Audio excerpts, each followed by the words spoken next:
আমরা পরিষ্কার বলতে চাই, আমার নেতা তারেক রহমান সাহেব পরিষ্কার বলেছেন আমাদেরকে কতদিন অপেক্ষা করতে হবে এটা আমাদের একটু জানিয়ে দিন। আমরা অপেক্ষা করতে রাজি আছি, সংস্কার হবে, অপেক্ষা করব, রাজি আছি, কিন্তু যুগ যুগ ধরে এইভাবে চলতে পারে না। আজকে দেশের অর্থনৈতিক অবস্থা খারাপ, আজকে তার মানুষের দ্রব্যমূল্যের ঊর্ধ্বগতিতে না বিশ্বাস হয়েছে মানুষ আজকে বাজার আশ্রয় দিচ্ছে।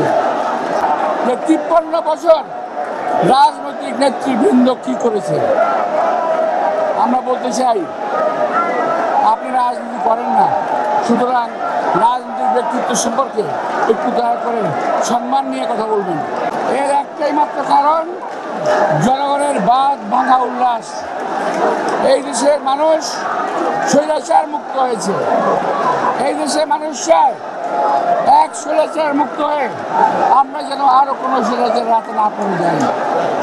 এই দেশের মানুষ ভোটের অধিকার চায়।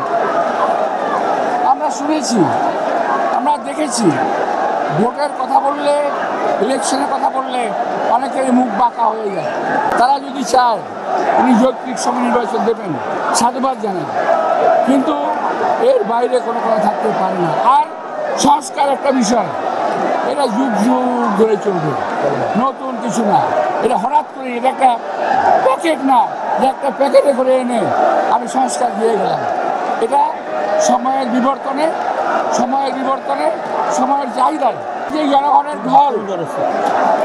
আমি এত বছর আমার রাজনৈতিক জীবনের শুরু থেকে এই যাবৎকাল সেই আমাদের বিজয় স্তম্ভ সাভারে গেছি, এই মাজারে এসেছি বহুবার, কিন্তু আজকের মতো এইরকম জনগণের ঢল আমার জীবনে আমি কখনো দেখি না।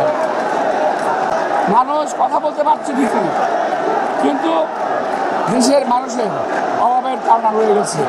যতক্ষণ পর্যন্ত নির্বাচিত সরকার না আসবে ততদিন পর্যন্ত এই সমস্যার কোনো সমাধান হবে না। তাই আমরা চাই এই সরকার একটা রোডম্যাপ ঘোষণা করুক। একজন উপদেষ্টা কয়েকদিন আগে বলেছেন,